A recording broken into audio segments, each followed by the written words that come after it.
The morning sun barely touched the horizon when Margaret Hayes arrived at Fort Bragg's training grounds. At 47 years old, she moved with the quiet efficiency of someone who had learned long ago that drawing attention only invited trouble. Her graying hair was pulled back in a simple bun, and her uniform bore no special insignia, just the basic rank of a logistics officer who had spent 26 years pushing papers and avoiding the vintage spotlight. Nobody knew that Margaret Hayes had once been someone else entirely. The training exercise that morning was meant for the elite marksman unit, young men and women in their prime, fresh from advanced sniper schools, eager to prove themselves. Margaret was only there because her commander had insisted every officer observe the new long-range targeting system being tested. She stood at the back of the small crowd, clipboard in hand, trying to be invisible. Lieutenant Commander Jack Morrison stood at the center of the range, a Navy SEAL with 15 years of combat experience and a chest full of medals. He was demonstrating the new rifle, a experimental piece that supposedly could hit targets at distances never before attempted in field conditions. The target sat 4,000 meters away, a tiny speck barely visible even through the high-powered scopes. "This is the future of warfare," Morrison announced, his voice carrying across the assembled soldiers. "But it takes more than fancy equipment. It takes skill, patience, and nerves of steel." He took the first shot. The computer tracking system showed a miss 3 meters left of target. He adjusted, fired again. Another miss. The crowd began to shift uncomfortably. Morrison's jaw tightened, but he kept his composure. He was a professional, after all. By the 13th shot, sweat beaded on his forehead despite the cool morning air. 30 misses. The murmurs in the crowd grew louder. This was supposed to be a demonstration of excellence, but it was quickly becoming an embarrassment. Morrison lowered the rifle and turned to face the assembled soldiers. His face was flushed, but he managed a tight smile. "As you can see, even with the best equipment, this shot is nearly impossible. The distance, the wind variables, the curvature of the earth itself, all of it works against you." He paused, scanning the crowd with a challenge in his eyes. "Any snipers here want to try? Anyone think they can do better?" A few of the younger soldiers exchanged glances, but nobody stepped forward. This wasn't just about skill anymore. It was about not humiliating yourself in front of the entire base. Morrison's reputation might survive 13 misses, and nobody's reputation wouldn't survive one. "Come on," Morrison pressed, his voice taking on an edge. "Don't tell me we've got a bunch of soldiers afraid to try something difficult." That's when Margaret felt the old pull, the familiar weight of a rifle in her hands. The way the world used to narrow down to just her, the target, and the space between. She had buried that part of herself so deep that most days she forgot it existed. But standing there, watching these young soldiers struggle with something she had once done in her sleep, the memories came flooding back before she could stop herself. She heard her own voice, quiet but clear. "I'll try." The crowd parted, and every eye turned to her. Margaret saw the surprise, then the barely concealed amusement. A 47-year-old logistics officer? The woman who filed requisition forms and organized supply chains? Several soldiers exchanged knowing glances. One young private actually smirked. Morrison's expression shifted from surprise to something like pity. "Ma'am, with all respect, this isn't like qualifying on the standard range. This is—" "I understand what it is," Margaret interrupted softly. She walked forward, her steps measured and calm. "May I?" Morrison hesitated, then shrugged and handed her the rifle. "Be my guest. Don't feel bad when you miss. Like I said, it's nearly impossible." Margaret took the weapon, feeling its weight, its balance. It had been 18 years since she had held a rifle with intent. 18 years since she had left that other life behind, the life nobody here knew about. The life that had cost her everything. She moved to the firing line, ignoring the whispers behind her. Someone laughed quietly. She heard a young woman whisper to her companion, "This is going to be embarrassing." Someone should have stopped her. Margaret settled into position, her body remembering what her mind had tried to forget. She didn't rush. She closed her eyes for just a moment, feeling the wind on her face, calculating factors that the computer could never fully account for. Temperature gradients, air density at different elevations, the subtle pull of the earth itself. When she opened her eyes, the world had narrowed. There was no crowd, no Morrison, no judgment or laughter. Just her and the target 4,000 meters away. She took a breath, held it, and squeezed the trigger. The crack of the rifle echoed across the range. For a moment, nobody moved. Then the computer screen lit up with a single word that made every person there freeze. Hit. Dead center. The silence that followed Margaret's shot was absolute. Even the wind seemed to hold its breath. Morrison stared at the computer screen as if it had betrayed him, his finger moving to refresh the display. But the result remained unchanged, a perfect hit at 4,000 meters. Dead center of a target that moments ago had seemed impossible to reach. Beginner's luck, someone muttered from the crowd. But the words sounded hollow even as they were spoken. Margaret didn't respond. She simply worked the bolt, ejecting the spent casing, and settled back into position. Her second shot followed 10 seconds later. The crack of the rifle, the brief moment of flight, and then the screen updated again. Another hit, this time 2 inches from center of variance. So small at that distance, it was practically miraculous. Morrison's face had gone pale. He stepped closer to the screen, then looked back at Margaret as if seeing her for the first time. "Who are you?" Margaret didn't answer. She fired a third shot. Hit, then a fourth. Hit. 4 shots, 4 hits. What the Navy SEAL instructor couldn't do once, this middle-aged logistics officer had done 4 times in under 2 minutes. The crowd had gone from amused to stunned to something approaching awe. But Margaret felt none of the triumph they might have expected. Instead, an old familiar dread settled in her chest. She had just done exactly what she had spent 18 years trying not to do. She had shown them who she really was. She stood slowly, handed the rifle back to Morrison, and turned to leave. "Wait." Morrison's voice stopped her. That's not something you just pick up. Where did you learn to shoot like that?" Margaret kept her back to him.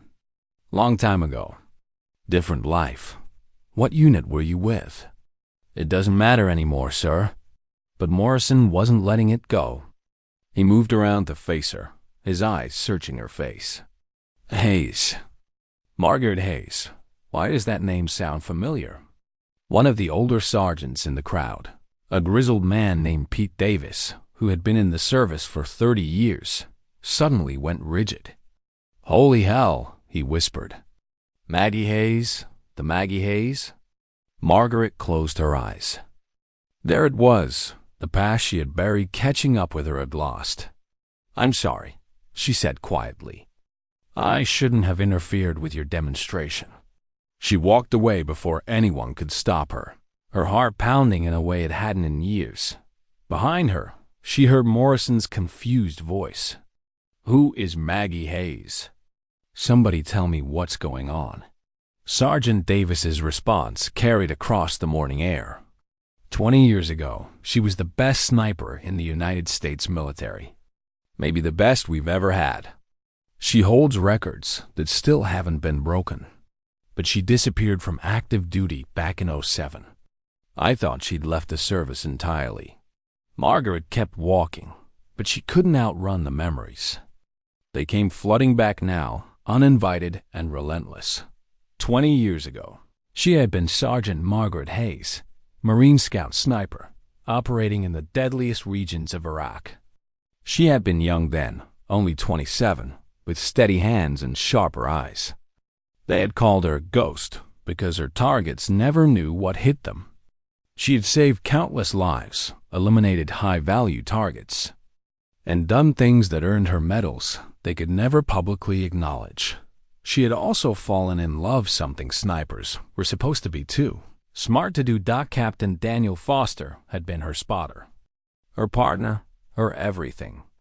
They had operated as a team for 3 years, moving through hostile territory like shadows, always successful, always together. They had planned to marry after their deployment ended. She had the ring hidden in her footlocker, waiting for the right moment. The right moment never came. It was supposed to be a routine. Observation mission: watch a compound. Report insurgent activity. Extract safely. But intelligence had been wrong. The compound was a trap, and when the ambush came, it came fast and overwhelming. Daniel had pushed her toward the extraction point, covering her retreat with his own body. She heard his voice in her earpiece, calm even as gunfire erupted around him. "Go, Maggie. Get out." "That's an order." She had refused. She had turned back, trying to reach him, but 2 other team members physically dragged her to the helicopter. She had screamed his name as they lifted off, had watched the compound below disappear in smoke and chaos. They told her later that Daniel had held off 15 insurgents long enough for the team to escape. They told her he died a hero. They gave her a folded flag and a medal for valor and asked if she wanted to continue her service. She said yes, because saying no would mean accepting that the best part of her life was over. But something had broken inside her that day. Her hands, once rock steady, developed a slight tremor. Her breathing, once perfectly controlled, became irregular under stress. She could still shoot, but the magic was gone, replaced by doubt and grief and a suffocating sense of guilt. After 6 months of declining performance, her commander sat her down for a conversation that changed everything. "Hayes, you're still one of the best we have, but you're not yourself anymore. And in this job, not being yourself gets people killed. I'm recommending you for transfer to logistics. It's not a demotion, it's survival." She had accepted because the alternative was washing out completely. She had spent the next 18 years filing papers, organizing supplies, and trying to forget she had ever been someone who mattered. Margaret reached her office and closed the door behind her, leaning against it as the old grief washed over her. She had revealed herself today, broken her own cover. The quiet, forgettable logistics officer was gone. Now they would ask questions. They would want to know why she had hidden, why she had wasted such talent. How could she explain that every time she looked through a scope, she saw Daniel's face? That every shot reminded her of the one shot she never got to take, the one that might have saved the man she loved? Outside her office, she heard footsteps approaching. Morrison's voice called out, "Major Hayes? We need to talk." Margaret straightened, wiping her eyes quickly. The past was coming for her, and this time she wouldn't be able to outrun it. Morrison didn't wait for an invitation. He opened the door and stepped into Margaret's small office, followed by Sergeant Davis and 2 other senior officers Margaret recognized but rarely spoke to. She remained standing, her hands clasped behind her back, her face carefully neutral. "Major Hayes," Morrison began, his tone somewhere between respectful and demanding. "I've spent the last hour reading your service record, the classified parts of it. Then you know I prefer not to discuss that period of my life. Sir, what I know," Morrison continued, "is that you have skills this military desperately needs, and you've been hiding them for almost 2 decades." He placed a folder on her desk. "Do you know what's in here? After-action reports from Iraq. You eliminated 43 confirmed high-value targets. You rescued 2 separate teams from ambush situations. You operated behind enemy lines for weeks at a time with 0 support. And then suddenly, You requested transfer to logistics and disappeared." Margaret's jaw tightened. "I had my reasons." "Those reasons wouldn't have anything to do with Captain Daniel Foster, would they?" The name hit her like a physical blow. She sat down slowly, her composure cracking. "You have no right to bring him into this." Sergeant Davis stepped forward, his weathered face surprisingly gentle. "Ma'am, I served with Daniel. He was one of the finest soldiers I ever knew. And I remember what you two were like together, unstoppable. But hiding from what happened doesn't honor his memory." "You don't understand," Margaret said quietly. "I failed him. When it mattered most, I wasn't good enough to save him." "That's not what the report says." Morrison opened the folder and read aloud. "Captain Foster deliberately sacrificed himself to ensure team survival. His actions were consistent with established tactical protocol. Sergeant Hayes attempted to return under fire, but was prevented by superior officers who recognized the rescue attempt as suicide." "They had to drag me away," Margaret whispered. "I could have, You could have died alongside him," Davis interrupted firmly. "And then 15 other soldiers would have died too, because without you covering their extraction, that helicopter would never have made it out. Daniel knew that. That's why he ordered you to go." Margaret looked up at them, her eyes wet. "I lost my edge after that. I couldn't shoot the way I used to. My hands shook. I was a liability." "For 6 months, yes," Morrison agreed. "Grief does that. But you've had 18 years to heal, and what I saw on that range today wasn't a woman who lost her edge. That was muscle memory, instinct, skill that doesn't just disappear. You weren't shaking out there." Margaret opened her mouth to argue, then stopped. He was right. On the range, for those few moments, the tremor that had plagued her for months after Daniel's death hadn't appeared. She had been steady. She had been herself. "Why does this matter now?" she asked. "I've made peace with my choices." Morrison exchanged glances with the other officers. "Because we have a situation, and we need the best. Not the best 25-year-old fresh out of sniper school. The best, period. And according to every record I can access, that's you." He pulled out another folder, this one marked with red classified stamps. 3 weeks ago, a domestic terrorist cell acquired military-grade weapons and explosives. Intelligence suggests they're planning an attack on a civilian target, likely a school or shopping center. We've tracked them to a compound in rural Montana, but it's a hostage situation. They've taken 4 local residents, including 2 children. Margaret felt her stomach tighten. What does this have to do with me? The compound sits in a valley with limited access. Standard assault would result in hostage casualties. These people have explosives rigged throughout the buildings. But there's elevated terrain 3,000 meters out with clear sightlines. We need someone who can eliminate specific targets simultaneously with an assault team. Breach targets who have dead man. Switches on explosive devices. You need multiple precision shots in a compressed time window. Margaret said slowly, "And you can't miss." "Can't miss even once," Morrison confirmed. "Because if we do, innocent people die. We have good shooters, Major Hayes. But what you did today, 4 perfect shots at 4,000 meters, all within 2 minutes, that's what this mission requires. That's what those hostages need." Margaret stood and walked to her window, looking out at the base where she had spent nearly 2 decades hiding from who she used to be. There are other snipers. Younger ones. People who haven't spent 18 years behind a desk. None of them can make that shot, Davis said bluntly. "We've been testing everyone. Morrison's the best active sniper we have, and you saw him miss 13 times. The next best managed 3 hits out of 20 attempts. You went 4 for 4. And more than that," Morrison added, "you did it calm. No hesitation. No second guessing. That kind of mental clarity under pressure, that's what we need." That's what those hostages need. Margaret turned back to face them.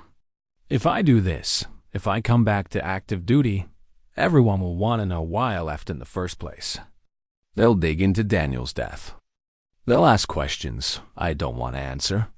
Let them ask, Davis said softly. Daniel Foster died saving his team. There's no shame in that, and there's no shame in the fact that it hurt you. What would be shameful is letting more people die because you're afraid to pick up a rifle again. The words struck home. Margaret thought of the two children being held by terrorists, thought of their parents' terror, thought of Daniel and what he would say if he were standing here now. He wouldn't tell her to hide. He would tell her to do her job. She took a deep breath. When do we leave? Morrison's face broke into a relieved smile. We have 72 hours to plan and position. The assault is scheduled for dawn on Friday. We'll brief the full team tomorrow, but I wanted to secure your commitment first. You have it, Margaret said quietly. But I have one condition. Name it. After this mission, I go back to my quiet life. No interviews, no reassignment, no medals. I do this job, and then I disappear again. Understood? Morrison nodded. Understood. Though I think you're making a mistake. The service needs people like you. The service has people like me, Margaret replied.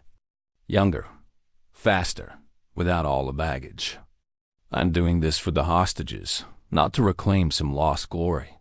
After they left, Margaret sat alone in her office for a long time. She opened her desk drawer and pulled out a small photograph she kept hidden beneath old requisition forms. It showed her and Daniel in their combat gear, both smiling despite the Iraqi desert heat behind them. They looked impossibly young, impossibly hopeful. I hope I remember how to do this, she whispered to the photograph. I hope you're watching. I hope I don't let anyone else down. The photograph offered no answers, but as Margaret looked at Daniel's smile, she felt something shift inside her. Not the crushing grief she had carried for so long, but something else. A sense of purpose. A reminder that she had been someone who saved lives, who protected the innocent, who stood between evil and the vulnerable. Maybe, just maybe, she could be that person again, if only for one more mission.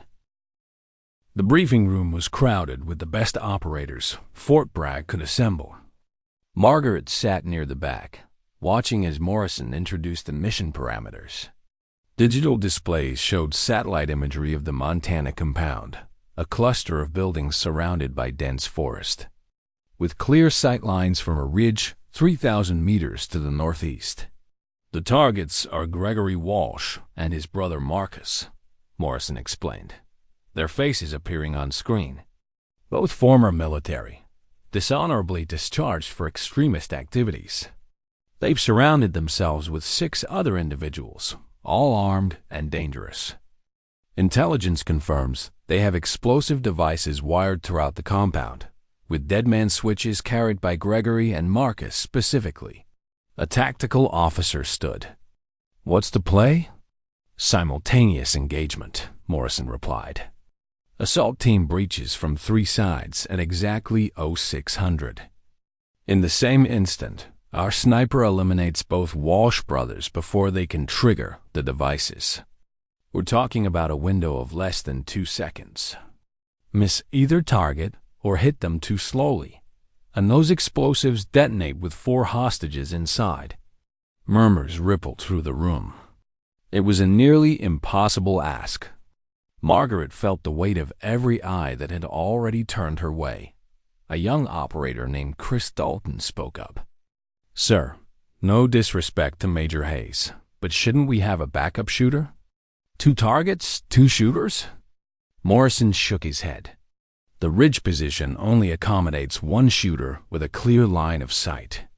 A second position would be at a different angle, different distance, different wind calculations. We need someone who can acquire both targets and fire in rapid succession with absolute precision. Major Hayes has demonstrated that capability. On a range, Dalton pressed. With all respect, Mom, there's a difference between hitting stationary targets and taking a shot when lives hang in the balance. Margaret spoke for the first time. You're right. There is a difference. And I understand your concern. She stood and walked to the front of the room, her heart pounding but her voice steady. 20 years ago, I made similar shots under worse conditions. The range demonstration was my first time behind a rifle in 18 years. I'm not here because I want glory or because I'm bored with logistics. I'm here because Commander Morrison asked, and because 4 innocent people need someone who won't miss. Dalton didn't back down. What happened 20 years ago that made you stop shooting? The room went silent. Margaret could see Morrison tense, ready to intervene, but she raised a hand to stop him. These operators deserved the truth. My spotter and partner was killed in action, she said quietly. I developed a stress-related tremor that made me unsuitable for precision work. I transferred to logistics rather than risk lives with diminished capacity. And that tremor? Dalton asked. It's gone? Margaret met his eyes. I don't know. I suppose we'll find out in Montana. It was the wrong answer for reassurance, but it was honest. She saw doubt flicker across several faces. These were people about to walk into a deadly situation, and they needed to trust that their sniper wouldn't fail them the way Margaret had once feared failing her own team. Sergeant Davis stood abruptly. I was there, he said, his voice cutting through the tension. I saw Hayes operate in Iraq. I saw her make shots that should have been impossible moving targets at extreme range. Hostage rescue scenarios where she had inches of clearance. Situations where one mistake meant friendly casualties. She never missed. Not once in 3 years of active deployment. People change, Dalton said, but his tone was less challenging now. They do, Davis agreed. They get better. They get smarter. They learn from pain instead of being destroyed by it. Major Hayes walked away from being the best because she knew she wasn't ready. But I saw what she did on that range. That wasn't luck. That was excellence that never left. It just went quiet for a while. Morrison stepped back in. We have 72 hours. Dalton, if you can find someone who can match Major Hayes' performance, I'll consider alternatives. But right now, she's the best option those hostages have. The briefing continued with tactical details, timing sequences, communication protocols. Margaret absorbed it all, her mind already calculating wind patterns, elevation adjustments, the trajectory of a bullet over 3,000 meters.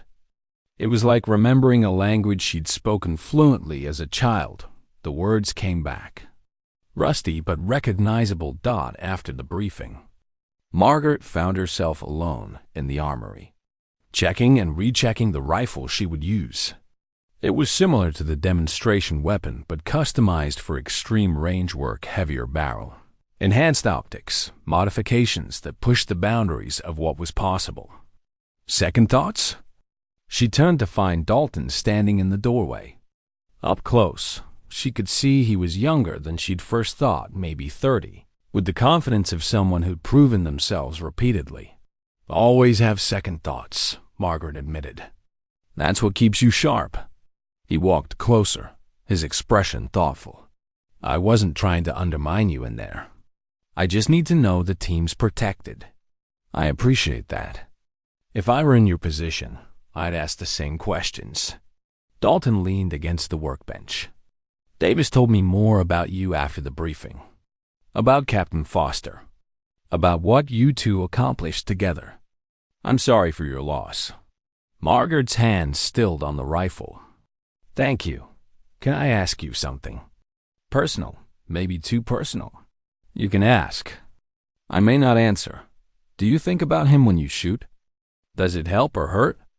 Margaret considered the question carefully. For 18 years, thinking about him hurt. Every time I held a rifle, I saw his face, heard his last words in my earpiece. It made me doubt everything, my judgment, my skill. My right to survive when he didn't. And now? Now ... Margaret paused, surprised by her own answer. Now I think about what he would want. He died protecting people. Gave everything so others could live. If I can do the same, if I can use these skills to save those hostages, then maybe his death means something beyond just loss. Dalton nodded slowly. I hope you're right. I hope you make those shots. Because if you do, you'll save my team as much as those hostages. We're walking into hell, and we need to know someone's got our backs. After he left, Margaret remained in the armory, the rifle resting across her lap. She thought about Dalton's question, about Daniel, about the terrified children waiting in Montana for rescue they didn't know was coming. Her hands were steady. Her breathing was calm. The old tremor that had haunted her after Daniel's death seemed like a distant memory now, burned away by years of grief that had finally, somehow, transformed into purpose. She wouldn't fail those hostages. She wouldn't fail the assault team. And she wouldn't fail Daniel's memory. She would make the shots. She had to.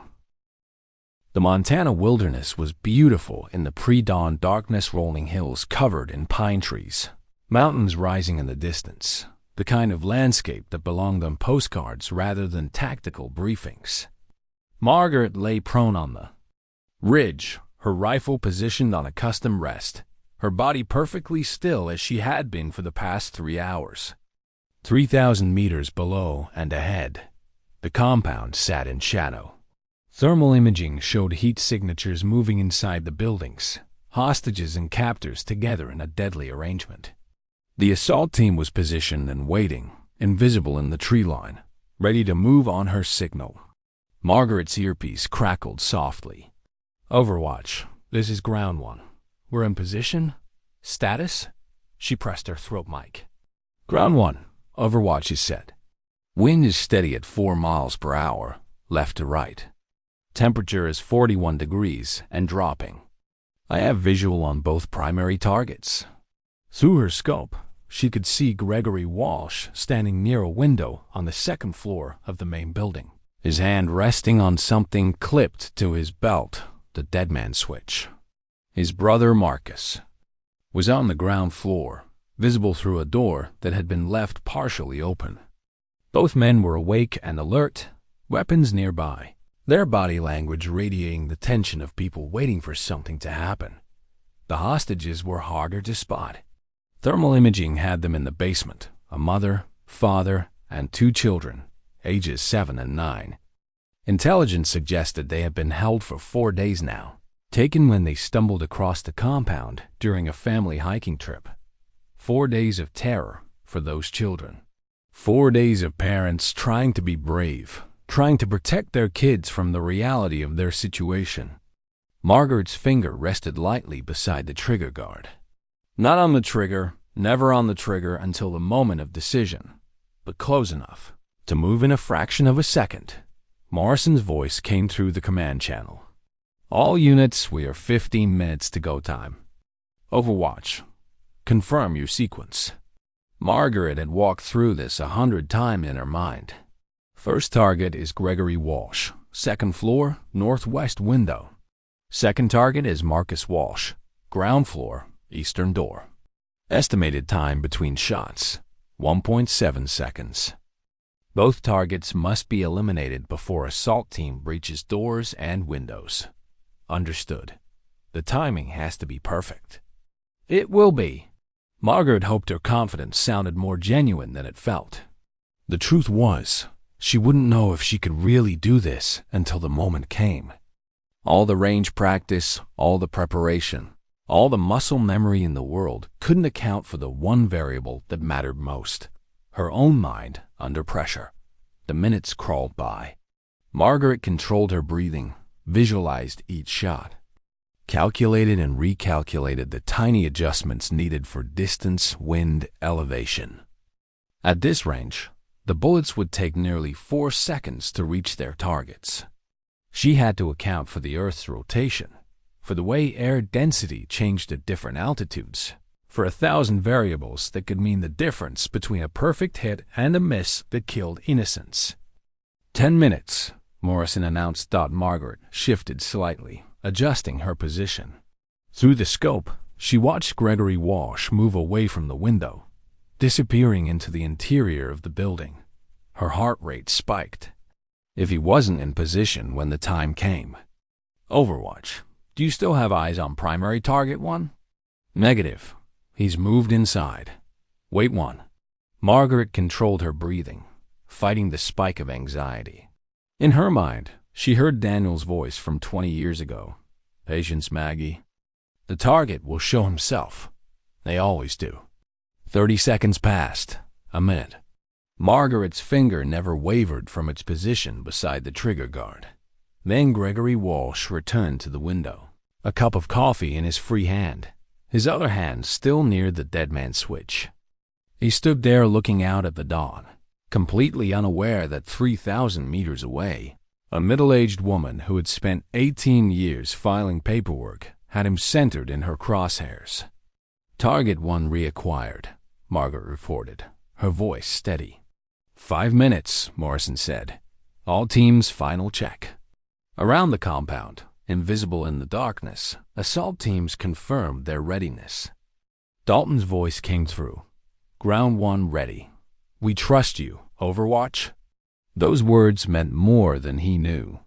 Margaret closed her eyes for just a moment, centering herself. When she opened them again, the world had narrowed to just her, the rifle, and the 2 targets that stood between hostages and freedom. 2 minutes. Margaret's breathing slowed. Her heart rate steadied.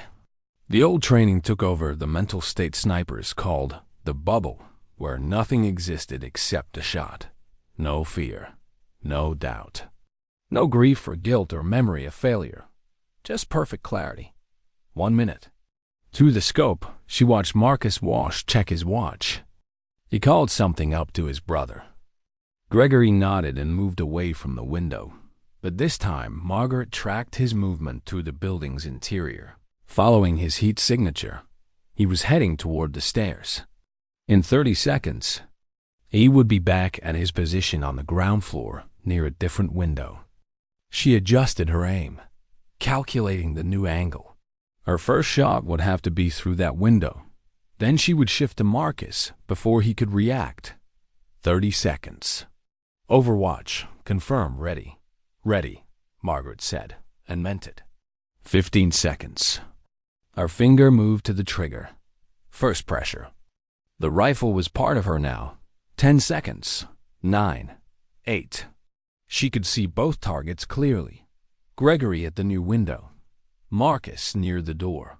5. 4. Margaret took a breath, held it. The world went silent. 2. 1. Execute. Execute. She fired. Part 6. The ghost returns. The rifle's recoil was familiar, almost comforting. Margaret didn't wait to confirm the hit. There was no time. She was already shifting, her body, moving with fluid precision, acquiring Marcus Walsh in her scope as he turned toward the sound of breaking glass from his brother's position.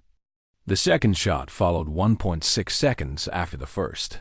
Through the earpiece, she heard the assault team's entry, the crash of doors being breached, the shouts of federal agents, the sharp commands to get down. But Margaret's entire focus was on the compound, watching through her scope for any sign that the dead man's switches had been triggered, any indication that she had failed. 5 seconds passed. 10. The thermal imaging showed the assault team flooding through the building, securing rooms, moving with lethal efficiency toward the basement where the hostages were held. Overwatch, Ground 1. Both primary targets are down. I say again, both primary targets are down. No detonation. No casualties. Margaret exhaled slowly, her hands still steady on the rifle. She continued watching, her job not finished until every member of the assault team and every hostage was clear of the compound. The operation took 17 more minutes. The other 6 militants were secured without incident, too shocked by the sudden assault to mount effective resistance. The hostages, the parents looking dazed, the children clutching their mother, were carried out to waiting medics. Through her scope, Margaret watched the little girl, maybe 8 years old, being wrapped in a blanket by a paramedic. The child was crying but alive, safe, going home. Overwatch. This is Commander Morrison. Outstanding work. Mission complete. You are cleared to extract. Margaret began breaking down her equipment with the same methodical care she had used to set it up. Her hands moved automatically, but her mind was elsewhere, drifting back 20 years to another mission, another extraction, another moment when everything had hung in the balance. She thought about Daniel, about the last thing he had said to her. Go, Maggie. Get out. That's an order. She had obeyed that order and survived. She had spent 18 years believing that survival was a form of failure, that she should have died alongside him.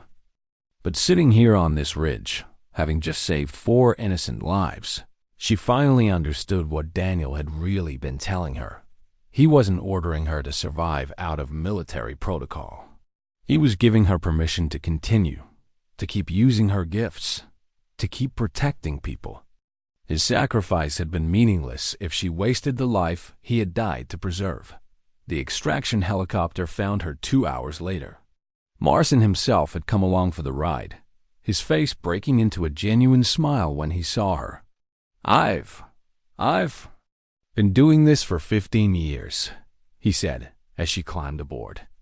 I've worked with the best snipers in every branch of the military. What you did today, I've never seen anything like it. 2 shots, 3,000 meters, both perfect hits in under 2 seconds. That's going to be legendary. Margaret secured her rifle and settled into the seat. I just did my job. No, Morrison corrected her. You did everyone else's job better than they could have dreamed. Dalton's team leader wants to buy you a drink. Hell, the hostages' parents want to name their next kid after you. I'd prefer they didn't. Morrison studied her carefully. You're really going back to logistics after this?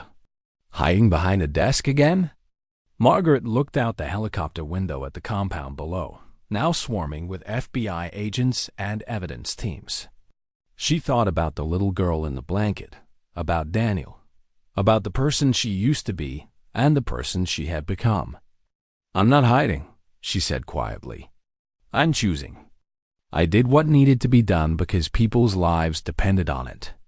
But I'm not that person anymore, the one who lives for the mission, who defines herself by the rifle. I made peace with a quieter life. Today doesn't change that. It could, though, Morrison pressed gently. The service needs instructors, consultants, people who can pass on skills like yours. You wouldn't have to be operational. You could teach. Margaret considered that. Teaching. Passing on knowledge without having to carry the weight of active duty. It was more appealing than she wanted to admit. Let me think about it, she finally said 3 weeks later. Margaret stood in front of a classroom of young sniper candidates at Fort Bragg. They looked at her with a mixture of curiosity and skepticism. Just another middle-aged officer brought in to lecture them about theory while they wanted to be on the range. My name is Major Margaret Hayes, she began. 20 years ago, I was a Marine Scout sniper operating in Iraq. I'm going to teach you something they don't put in the manuals. The difference between being a good shooter and being a sniper who saves lives. One cocky recruit in the front row raised his hand. Ma'am, no disrespect, but most of us can already shoot. We're here to get better at the technical stuff, wind reading, distance calculation, that kind of thing. Margaret smiled slightly. The technical stuff is important. But I've seen excellent technical shooters fail in the field because they didn't understand this one thing. It's not about the shot. It's about the people you're protecting. She clicked to the first slide, a photograph of the Montana compound. 3 weeks ago, I made 2 shots at 3,000 meters. Both hits. both eliminating targets who had deadman switches on explosives. If I had missed, 4 hostages would have died, along with most of the assault team. The room had gone quiet. Someone in the back whispered, "That was you?" "The Montana thing?" "The technical aspects of those shots were important," Margaret continued. "But what made them successful wasn't just skill. It was understanding why they mattered. Every time you look through a scope, you need to remember that you're not just hitting a target, you're protecting someone. Maybe it's the assault team trusting you to clear their path. Maybe it's hostages who don't even know you exist. Maybe it's civilians who will never know how close they came to disaster." She paused, thinking of Daniel. "And sometimes you're protecting the people you love by making choices that hurt. By accepting that you can't save everyone, but you have to try anyway." The cocky recruit's hand went up again. "Ma'am, I heard you stopped shooting for almost 20 years. Why'd you come back?" It was the question Margaret had been asking herself. She could give them the simple answer that Morrison had asked, that the mission required her skills. But these young snipers deserved the truth.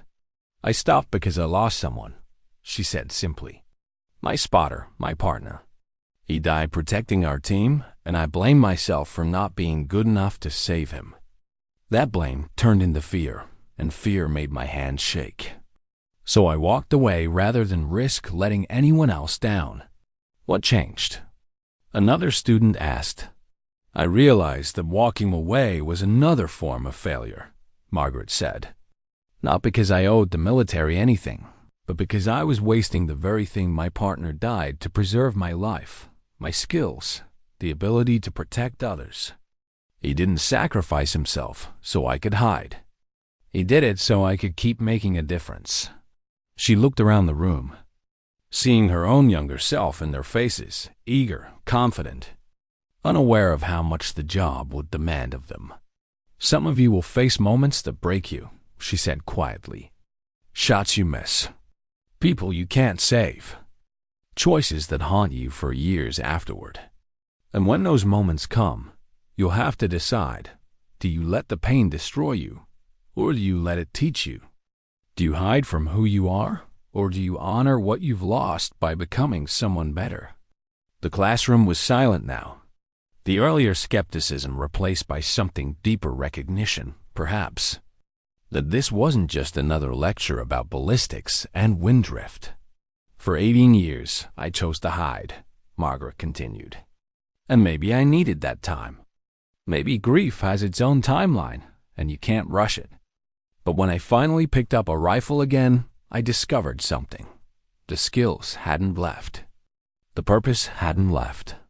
What had left was the fear. And without fear, I remembered why I became a sniper in the first place. Not for the technical challenge, not for recognition, but to stand between evil and the innocent." She clicked to the next slide, a photo of the rescued hostages.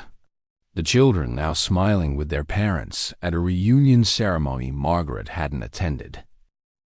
"These 4 people are alive because when it mattered, I remembered who I was. Not who I had been, but who I was meant to be. That's what I want to teach you. The technical skills will come with practice, but the mental discipline, the emotional strength to keep going after you've been broken, the ability to find purpose beyond your own pain, that's what makes the difference between a shooter and a sniper." After class, Margaret returned to her office, still in the logistics building, still surrounded by requisition forms and supply chains. But Morrison had been right about one thing. She wasn't hiding anymore. Teaching 2 classes a week, consulting on long-range operations, passing on knowledge to the next generation. It was a middle path between the person she had been and the person she had become. Sergeant Davis appeared in her doorway. "Heard the class went well. Half those kids are apparently terrified of you now." Margaret smiled. "Good. Fear keeps you sharp." "There's someone here to see you," Davis said. "Civilian. Says it's important." Margaret looked up, surprised. She didn't get civilian visitors. Davis stepped aside, and a woman in her mid-30s entered trim, professional, with eyes that had seen too much. She wore a simple jacket, but Margaret recognized the bearing of someone military-trained. "Major Hayes? My name is Catherine Miller. I'm with the FBI's hostage rescue team." She extended a hand. "I was one of the assault team leaders in Montana." Margaret shook her hand. "I remember your voice on the radio. Ground 2, right?" "Right." Catherine glanced at Davis. "Could we have a moment?" After Davis left, Catherine sat down, her expression serious. "I need to tell you something. Something that wasn't in the official report." Margaret felt a chill of apprehension. "What happened?" "Nothing bad," Catherine assured her quickly. "But there's something you should know about those shots you made. When we cleared the compound, we found Gregory Walsh's body. Your bullet hit him center mass, exactly as planned. But Marcus..." She paused. Marcus had already drawn his weapon and was turning toward the basement stairs, toward where the hostages were being held. Margaret's breath caught. "I didn't see that in the debrief, because we didn't want to add pressure to what was already an incredible achievement. But the truth is, your second shot didn't just eliminate a target holding a dead man switch. It stopped him from executing those hostages. He was 3 seconds from that basement door. Your bullet traveled 3,000 meters and arrived exactly when it needed to, not a second earlier, not a second later. The timing was perfect." Catherine leaned forward, her eyes intense. "I've been in this job for 12 years. I've worked with the best tactical operators in the world. What you did that morning, that wasn't just skill, Major Hayes. That was something else. That was the kind of precision that saves lives in ways we can't even measure." You were exactly what those children needed," Catherine interrupted. "And you were what my team needed. We walked into hell that morning, and we walked out alive because you were watching over us. I wanted you to know that. I wanted you to understand that what you did mattered, not just technically, but fundamentally. You gave those kids their lives back." After Catherine left, Margaret sat alone in her office for a long time. She pulled out the old photograph of Daniel, looking at his smile, his eyes full of life and promise. "I think I finally understand," she whispered to the image. "You didn't die so I could be safe. You died so others could be safe. And hiding from that truth was the real betrayal, not of your memory, but of everything we both believed in." She placed the photograph on her desk, no longer hidden in a drawer, but visible. A reminder not of loss, but of purpose. 6 months later, Margaret stood on the range with a new class of sniper candidates. One of them, a young woman named Ashley Peterson, was struggling with a particular long-range shot. Margaret watched her miss 3 times in a row, saw the frustration building, recognized the self-doubt creeping in. "Peterson," Margaret called out. "Take a break." The young woman approached, her jaw tight. "Ma'am, I don't need a break. I need to make that shot." "Why?" Because that's the job." Margaret shook her head. "Wrong answer. Try again. Why do you need to make that shot?" Peterson looked confused. "To qualify? To prove I can do it?" "Imagine the target isn't a piece of paper," Margaret said quietly. "Imagine it's a terrorist holding a gun to a child's head.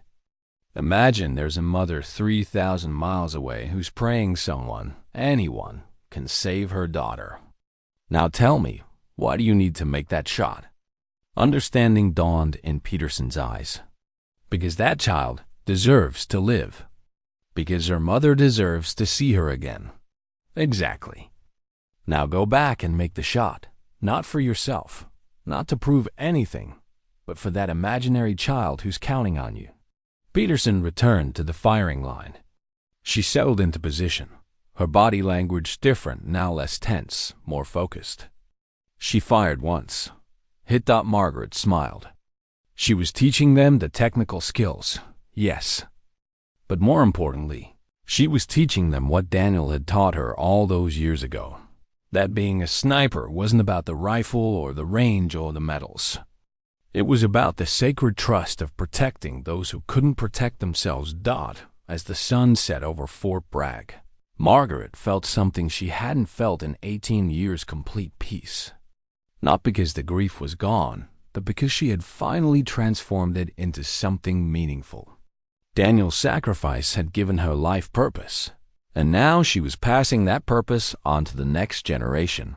She wasn't the ghost anymore. That legend belonged to the past. She was something better: a teacher, a mentor, a guardian of the values that made the sacrifice worthwhile. And every time one of her students made an impossible shot, every time they protected the innocent or saved the vulnerable, a part of Daniel's legacy lived on.